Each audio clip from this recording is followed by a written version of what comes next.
I'm Nishad. I've been involved in reverse engineering, kernel development, that type of thing, and both offensive and defensive aspects of security, the fun stuff, for quite some time now. So that's pretty much it, really. I like partying, drinking, a lot of other things. So okay, let's kick this off. I don't want to bore you to death with my details. So okay, before we begin, I really have to do this because I've been promised that I wouldn't be going home, at least in one piece, if I don't show this to you guys, right? So thanks to my wonderful family, goes without saying. You guys rock, thanks for having us here. You guys rock, thanks for attending. Thanks to the Dynamics guys for hooking me up with all their tools and not caring when I'm ever going to pay them, so which is good. And some of the old school guys out here, big shout out to you. Right, now that all the formalities are taken care of, what I'm going to talk about today is about how our computer systems have changed over the years, and how there's this whole bunch of other computational elements that are present in our computer systems that are both accessible and independently programmable that we don't really pay a lot of attention to, especially in the contemporary security space. And I'm going to look at how much of a mess it is out there and the potential security implications of it. And if we do have time, I'm going to go through one of the real-life cases where one of these things can be used, abused, whichever you look at it, to achieve some pretty cool things. So this is the hypothesis I'm going to make. Well, not really hypothesis, really, it's fact. But so a modern computer is not one computer, but it's a system of computers with multiple CPUs, potentially multiple GPUs, and also various other computational elements integrated into the peripheral devices. So what do you reckon? You guys agree? Yes? No? Maybe? Throw some tomatoes at me? That type of thing? Okay, cool. I'm going to assume that I'm going to take the silence as a yes, as I often do. Okay. Now, one of the interesting things about this scenario is that all these computational elements, they have been evolving over the past decade or so. And like back in the day, like back in the day when you get your peripheral devices, most of them were custom ASICs. And they were just basically somewhat dumb in the sense that they did what they were supposed to do and just nothing more. Because when you're designing ASICs, you don't want to put any more functionality there than you need to, for the simple reason that it's generally costly in terms of development, verification, silicon real estate, actual fabrication process, and so on and so forth, to put more functionality than what you need into the ASIC. So it just happened to be the case that a lot of these peripheral devices just did what they wanted to, like the back in the day Sound Blaster just played sound. And the hard disk controller just read data, so on and so forth. Now, that has been changing a fair bit lately. I mean, the poster boy for this revolution, obviously, is the GPU, right? I mean, you got NVIDIA going about how the CPU is going to be relevant in the next couple of years. And AMD reckons that their vision of the future is where the CPU and GPU becomes one common animal, and everyone lives in harmony with so much computing power. So it hasn't, the GPU usage for general purpose computing hasn't really picked up as fast as the majority of GPU vendors would have liked to, but it's becoming a significant force out there. And especially in scientific computation and that type of thing, it's becoming quite significant. If you look at the general GPU landscape today, virtually all GPUs out there today is to some extent programmable in a general purpose fashion.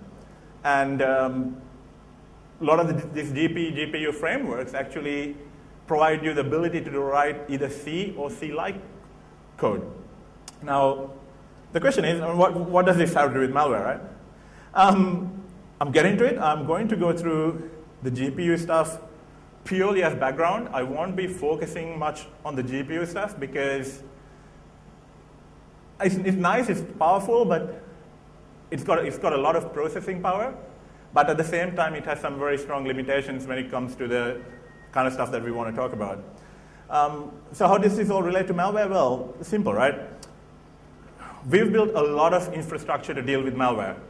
Like, we got so much tech out there. I mean, we got basically cloud solutions. We got host intrusion prevention systems that hook everything that they can get their paws on. And, we got all these virtualization solutions. So, I mean, the CPU is pretty well covered. So, like, for example, when I say, how low will malware go, someone might say, well, we do stuff on the CPU now. The next level might be the hypervisor, or go one up, go to the BIOS, or go one up or down, whichever you look at it. Go to something like Intel's, active management technology and things like that. But to me, it's cool, but also like same old, because like we've been playing this game for a while. You had userland, so we went kernel and then they went kernel, we went hypervisor, and then they go hypervisor, we go AMT. So, I mean, it's all in the CPU space. We have a lot of tools to deal with this type of thing, and there's a lot of infrastructure built. There's a lot of analysis engines out there, and malware. There's a ton of malware analysts who are totally comfortable looking at these things. So what I'm going to be talking about today is to take into consideration the fact that the modern computer systems have a lot more programmable, independently programmable, and very well integrated computing power available. So why not use that to actually get away from where all the security products are working from and, write some cool code that do funky stuff. Now, is this something that's going to help malware or this? Well, it might.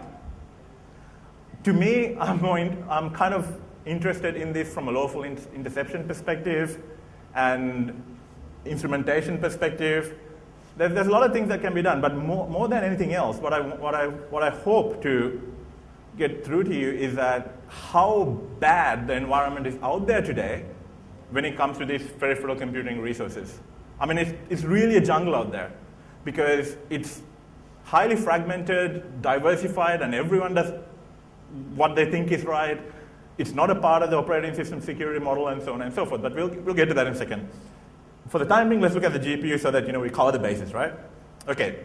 So when it comes to GPUs, currently there are three mainstream APIs or frameworks to program them with. There's NVIDIA CUDA and ATI/AMD Stream Computing, and then there's Apple OpenCL. Hopefully Apple's OpenCL will win over these things because I think it's much nicer to work with, but who knows? And then, of course, there's Intel Larrabee. I didn't really want to mention it because it's been coming for a while. So, just out of curiosity, does anyone program GPUs here, like custom code for GPUs? Okay, we'll run through this really quickly. Okay, on the programmable GPU side of things, generally, you write C-like code that runs on the vector processes on the GPU, and the way it works is that you write the C-like code, and it gets compiled into an intermediate language, which is vendor specific, and then the compiler basically, when you target a device, it basically generates device-specific code for it.